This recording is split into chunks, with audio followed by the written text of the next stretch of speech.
Selbst unter notorischen Gewalttätern gibt es solche, die sich durch besondere Raffinesse und Grausamkeit auszeichnen.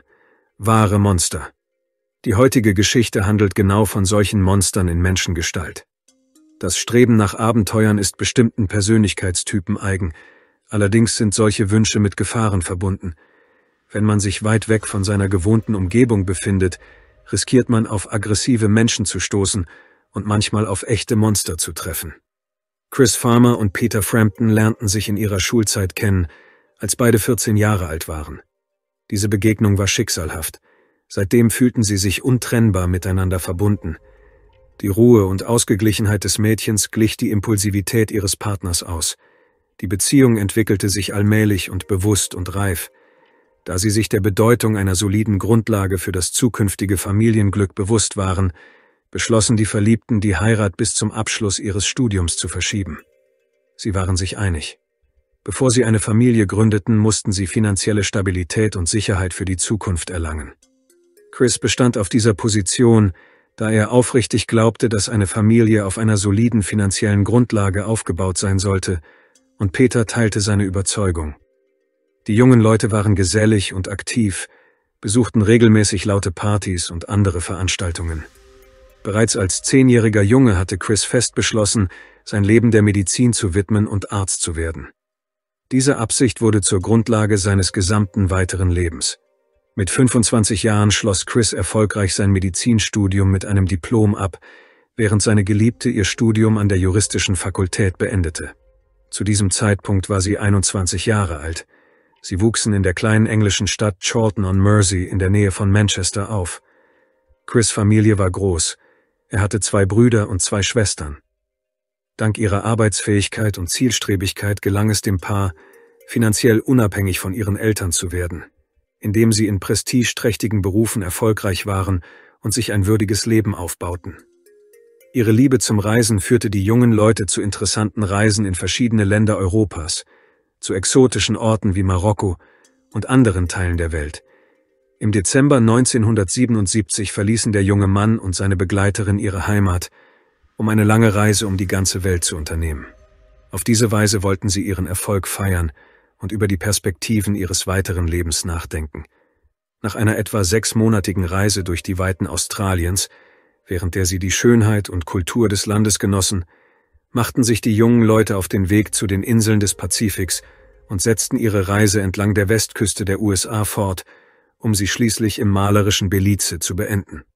Chris dokumentierte die Reise sorgfältig mit Aufzeichnungen und Videoaufnahmen. So entstand ein beeindruckendes Archiv an Erinnerungen, das einzigartige Momente der Reise festhielt.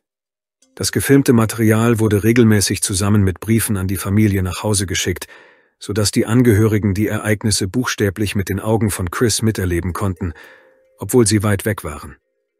Am 13. Juni 1978 erhielten die Angehörigen von Chris und Peter einen weiteren Brief von ihnen. Die Verliebten berichteten, dass sie einen amerikanischen Seemann getroffen hatten, einen Yachtkapitän namens Dwayne Boston, der den jungen Leuten eine kleine Kreuzfahrt entlang der Karibikküste angeboten hatte. Für sie war dies eine wunderbare Gelegenheit, das Angenehme mit dem Nützlichen zu verbinden und einen Teil ihrer Reise direkt auf dem offenen Meer zu verbringen. Denn Chris war seit seiner Kindheit ein begeisterter Segler.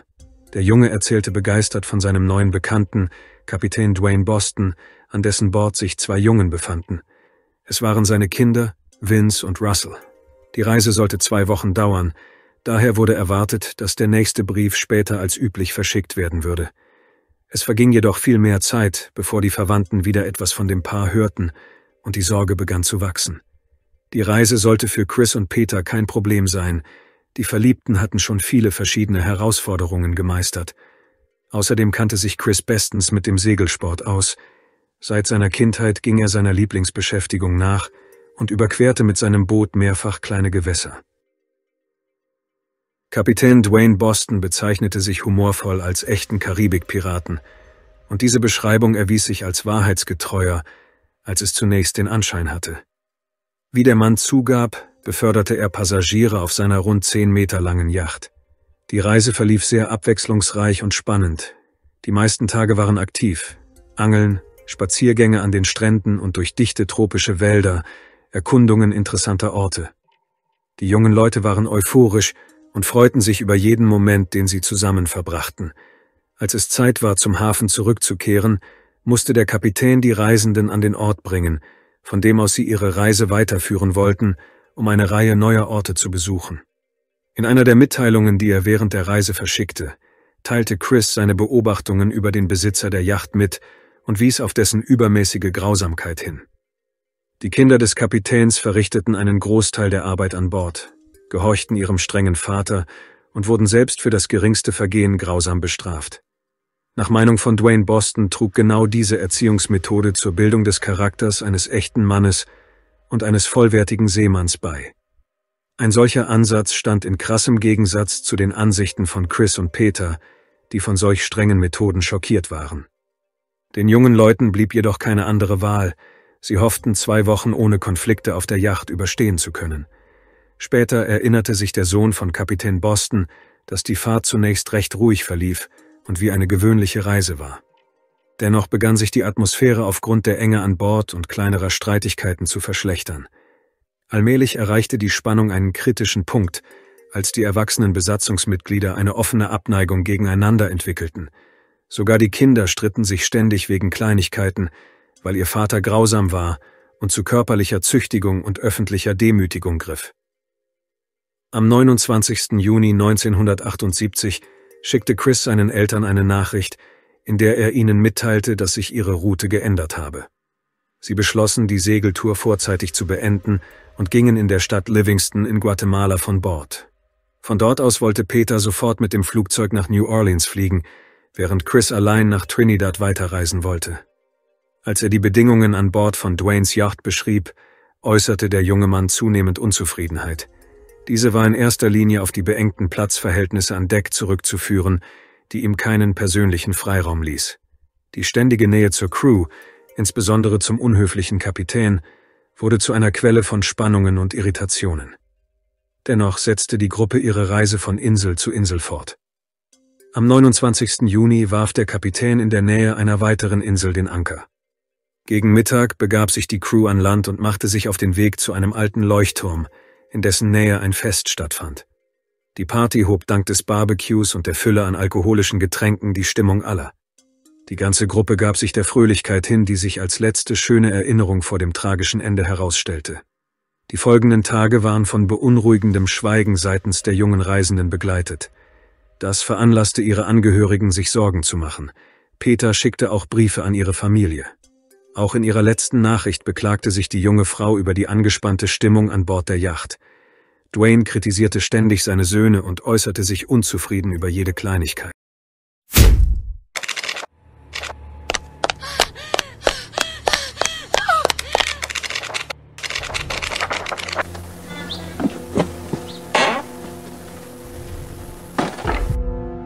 Das perfekte Geschenk zur Adventszeit. Erhältlich bei Amazon. Link in der Beschreibung.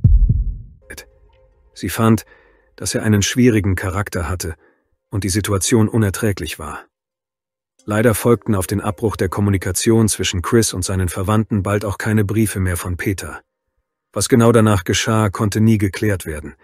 Die Situation wurde durch die eingeschränkte Kommunikation in dieser Zeit noch verschlimmert. Die Eltern erfuhren, dass in Guatemala zu dieser Zeit eine aktive Phase des Bürgerkriegs herrschte. Obwohl die Stadt Livingston weit entfernt von den Hauptkampfgebieten lag, stellte die Anwesenheit ausländischer Staatsbürger an sich schon ein erhöhtes Risiko dar. Die Gegend war voller krimineller Banden. Der Handel mit illegalen Substanzen war die Haupteinnahmequelle. Diese Informationen lösten große Besorgnis und Zweifel hinsichtlich des Schicksals der jungen Menschen aus.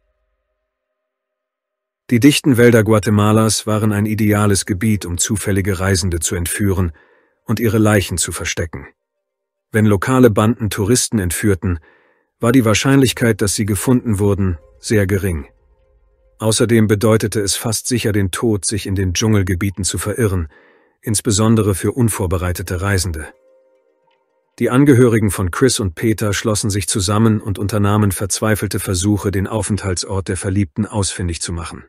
Die Familie verschickte Anfragen und Appelle an zahlreiche Einrichtungen in Mittelamerika und wandte sich an Stadtverwaltungen, Regierungen, Justizvollzugsanstalten, Polizeidienststellen, Leichenhallen und Krankenhäuser.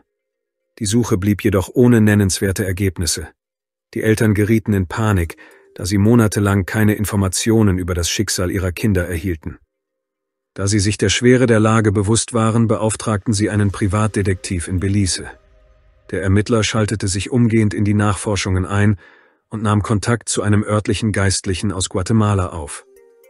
Dieser teilte ihm eine wichtige Information mit.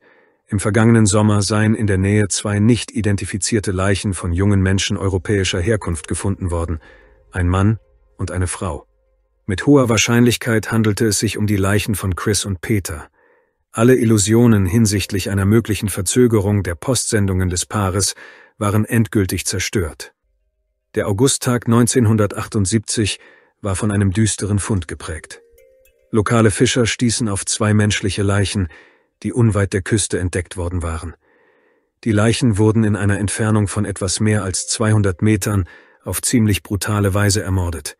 Hände und Füße waren gefesselt, Plastiktüten über den Kopf gezogen und Gewichte an den Gliedmaßen befestigt, um ein Auftauchen der Leichen zu verhindern, und dann ins Meer geworfen. Es ist offensichtlich, dass die Todesursache vorsätzlicher Mord war. Die gerichtsmedizinische Untersuchung ergab Anzeichen für schwere körperliche Misshandlungen und Folter. Es wurde klar, dass die Opfer noch lebten, als sie ins Meer geworfen wurden. Das war ein schwerer Schlag für die Familien. Sie hatten das Gefühl, dass es sich um ihre Angehörigen handelte.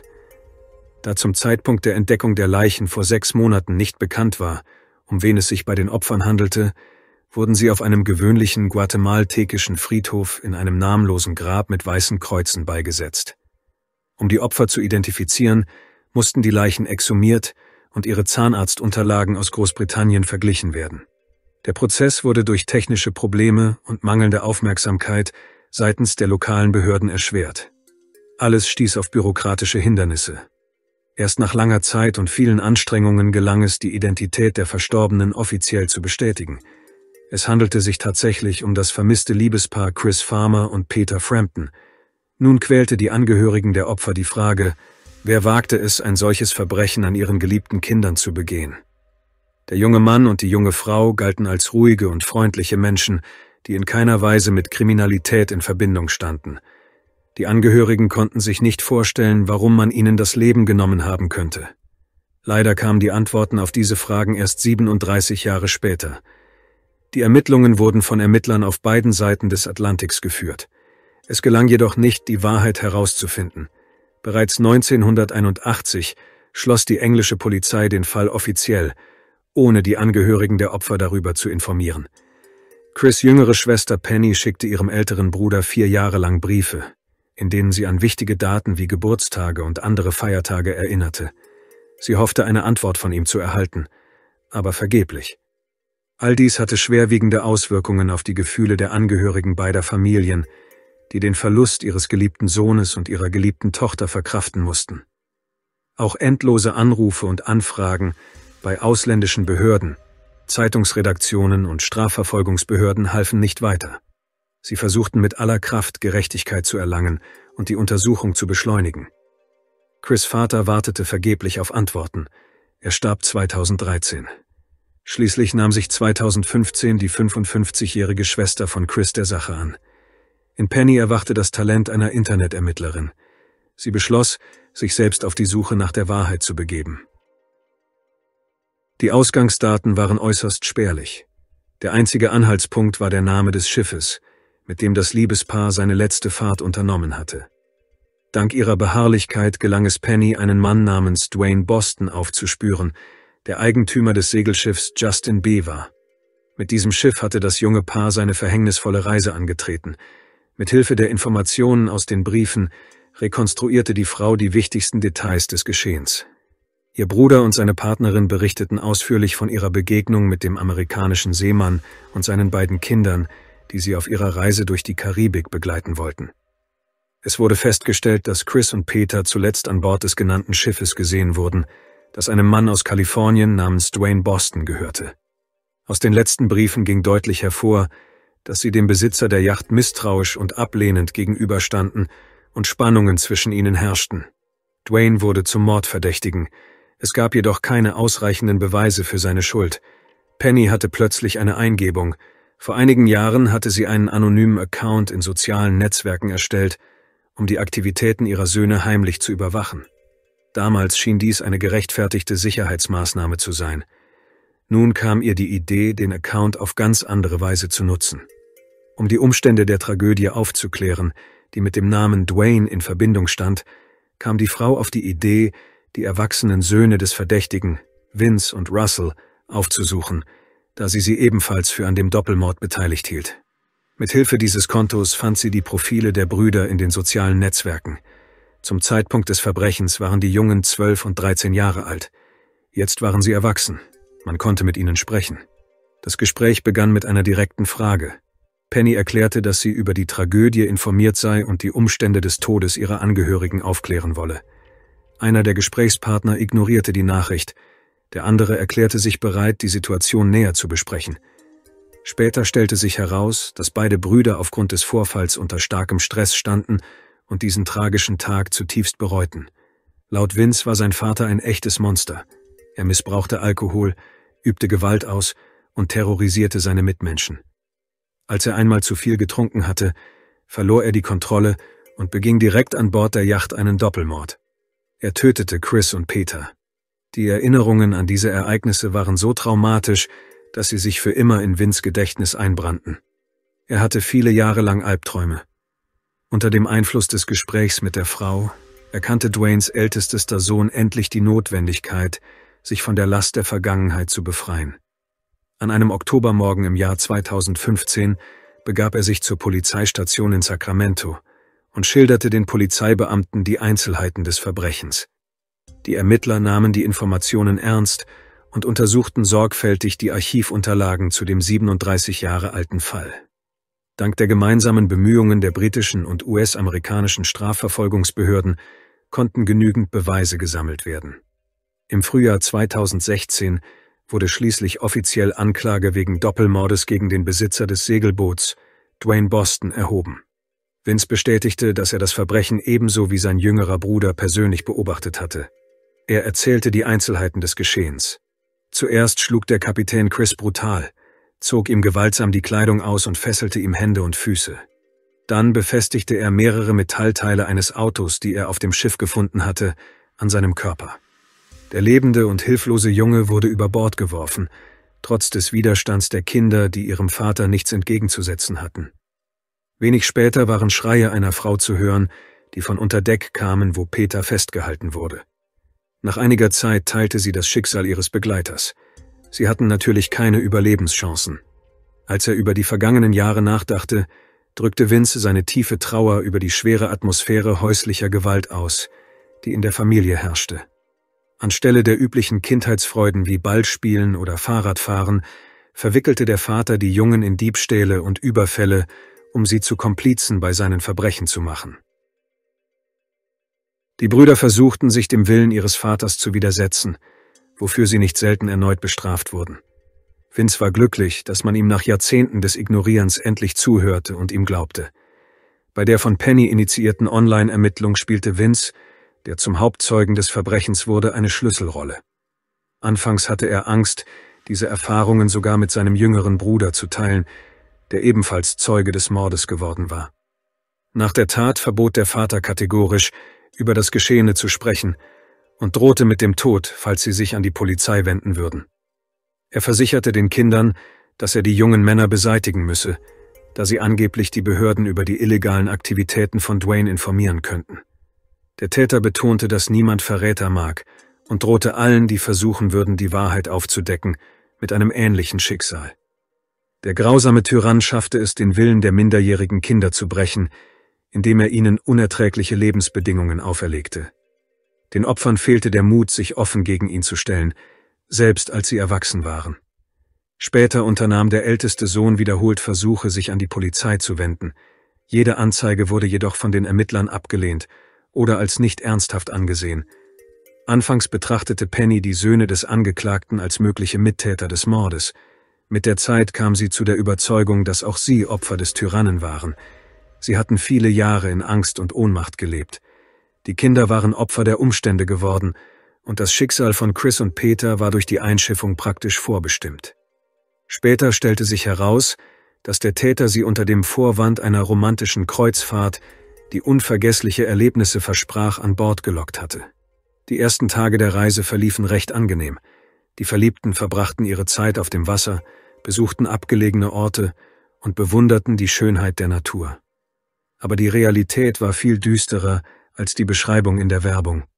Es stellte sich heraus, dass der sorglose Kapitän Dwayne Boston die dunkle Seite eines hartgesottenen Räubers verbarg, der auf der Flucht vor dem Gesetz war. Zusammen mit seinen Kindern versuchte er, sich vor Gerichtsverfahren wegen schwerer Verbrechen, insbesondere wegen sexueller Gewalt in Kalifornien, zu verstecken.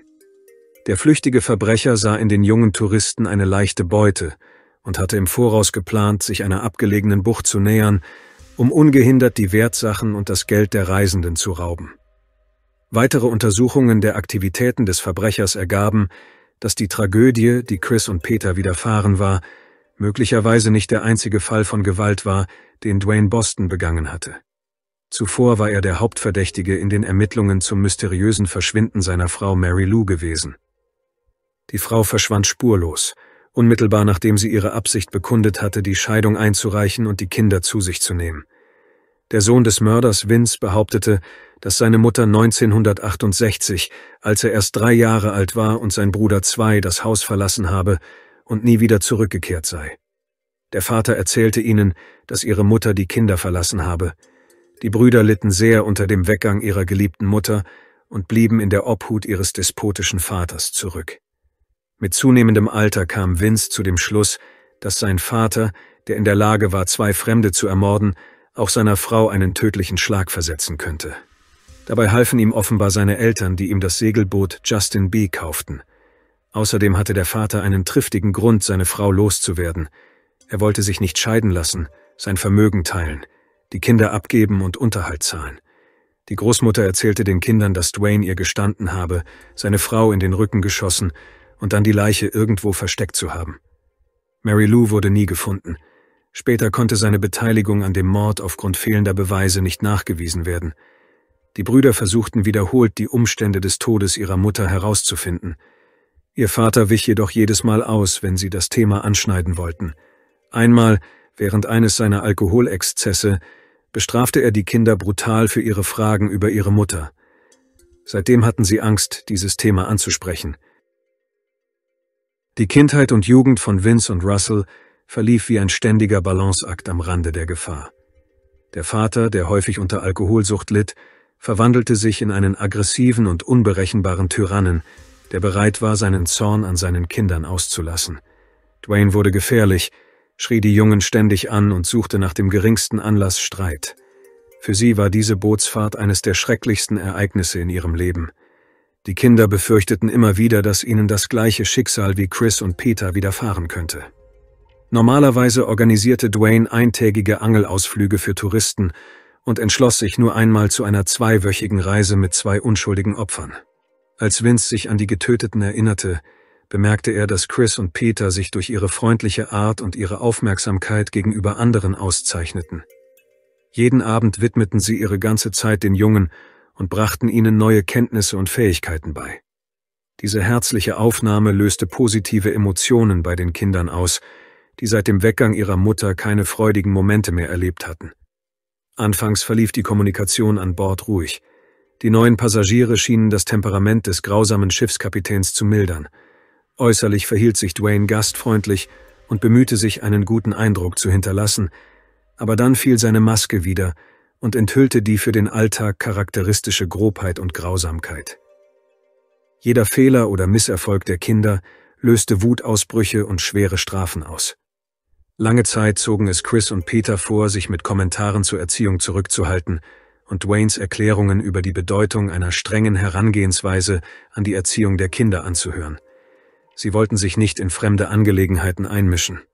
Aber die Spannung stieg. Das Problem war die völlige Isolation auf dem engen Raum der kleinen Yacht, wo es unmöglich war, Privatsphäre zu finden und dem Geschrei der Kinder und dem ständigen Druck des Kapitäns zu entkommen.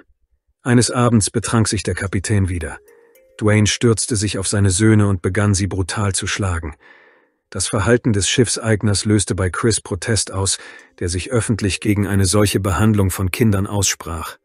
In seinem alkoholisierten Zustand reagierte Dwayne aggressiv und versuchte, den Passagier zu schlagen, aber Chris wich aus. Der Angreifer fiel über Bord. Nachdem ihm geholfen worden war, wieder an Deck zu gelangen, empfand der Kapitän starke Empörung und Hass gegenüber Chris. Am nächsten Morgen äußerte das verliebte Paar den Wunsch, die Yacht zu verlassen und an der nächsten Küste anzulegen. Anstatt dieser Bitte nachzukommen, griff der Verbrecher den jungen Mann von hinten an und nutzte einen günstigen Moment, als dieser abgelenkt war. Der erste heftige Schlag führte zu Bewusstlosigkeit, woraufhin er den jungen Mann fesselte und ihm mehrere Schläge in den Brustbereich versetzte. Dann ging Dwayne auf das Unterdeck, wo er Peter packte, schlug und ihren Körper ebenso fesselte. Der Tag wurde zu einer Reihe von Qualen für die Passagiere, die verschiedenen Formen von Gewalt ausgesetzt waren. 2 Teenager, die Zeugen wurden, beobachteten das Geschehen. Die Jungen standen vor einem schwierigen Dilemma: dem Paar helfen und sich selbst in Gefahr bringen oder ihr Leben retten. Verängstigt und verwirrt waren die Kinder machtlos, den Verlauf der Ereignisse zu beeinflussen. Die junge Frau fürchtete sich vor dem bevorstehenden Schicksal und verfluchte den Mörder. Chris und Peter blieben standhaft und ruhig und weigerten sich, vor dem Angreifer Schwäche zu zeigen. Im Morgengrauen des nächsten Tages verkündete der Besitzer der Yacht eine Nachricht, die alle erfreute. Seinen Worten zufolge würden sie bald an Land sein und aus ihren Fesseln befreit werden. Die Hoffnung wich jedoch schnell der Enttäuschung, als er die Yacht in angemessener Entfernung vom Ufer ablegte und sie verspottete. Er stülpte den liebenden Plastiktüten über den Kopf, fesselte ihnen Hände und Füße und warf das Paar dann ins Meer, hinab auf den Meeresgrund. Nun standen die Strafverfolgungsbehörden vor der Aufgabe, den Mörder zu finden. Es stellte sich heraus, dass Dwayne nach der Tat am 19. Juli die Hoheitsgewässer Guatemalas verlassen hatte und nur sich selbst und seine Söhne an Bord zurückgelassen hatte. Nach seiner Rückkehr nach Kalifornien verkaufte er sofort seine Yacht. Es gelang, Kontakt zum Hauptverdächtigen aufzunehmen, doch dieser gab an, seine Mitreisenden in der Nähe von Livingston abgesetzt zu haben, nachdem er sie des Konsums und Verkaufs illegaler Substanzen bezichtigt hatte. Der Mann deutete an, dass die Touristen in einem fremden Land möglicherweise mit unvorhergesehenen Gefahren konfrontiert worden seien. Die Familie der Verstorbenen lehnte die vom Täter dargestellte Version der Ereignisse entschieden ab. Die Verliebten hatten nichts mit Kriminalität und illegalen Substanzen zu tun. Diese Position wurde auch von Dwaynes Söhnen unterstützt, die sich aktiv an den Ermittlungen beteiligten. Denn das Verbrechen hatte sich direkt vor ihren Augen ereignet. Es erwies sich jedoch als nicht einfach, den Täter festzunehmen und zur Rechenschaft zu ziehen. Lange Zeit war er für die Strafverfolgungsbehörden unerreichbar. Bürokratische Hürden verlangsamten die Ermittlungen erheblich und ließen das Problem auf unbestimmte Zeit ungelöst. Es gelang nicht, Gerechtigkeit für Chris und Peter zu erlangen. Als der Täter Ende November 2016 in einem Altenheim in Kalifornien festgenommen wurde, verschlechterte sich der Gesundheitszustand des älteren Mannes während seiner Haft rapide. Im April 2017 starb Dwayne Boston im Alter von 75 Jahren in Haft. Die gerichtsmedizinische Untersuchung ergab eine schwere Erkrankung des Herz-Kreislauf-Systems und der Leber. Die Ärzte der Gefängnisklinik stellten fest, dass der Täter, nachdem er über die bevorstehende Gerichtsverhandlung informiert worden war, sich weigerte, die Empfehlungen der Ärzte zu befolgen und die verschriebenen Medikamente einzunehmen, wodurch sich sein Gesundheitszustand rapide verschlechterte. Für die Schwester des Verstorbenen, Penny, war dieses Ereignis ein Akt der Feigheit und der Weigerung, für seine Taten zur Verantwortung zu ziehen. Ihrer Meinung nach zog es der Mann bewusst vor, aus dem Leben zu scheiden, anstatt vor Gericht zu erscheinen und seine Schuld einzugestehen. Die Angehörigen von Chris empfanden den Tod des Täters als einen weiteren Schicksalsschlag, der die Hoffnung auf Gerechtigkeit zunichte machte. Die Mutter und der Vater von Peter sind bereits verstorben und haben die Aufklärung dieses Falls nicht mehr erlebt.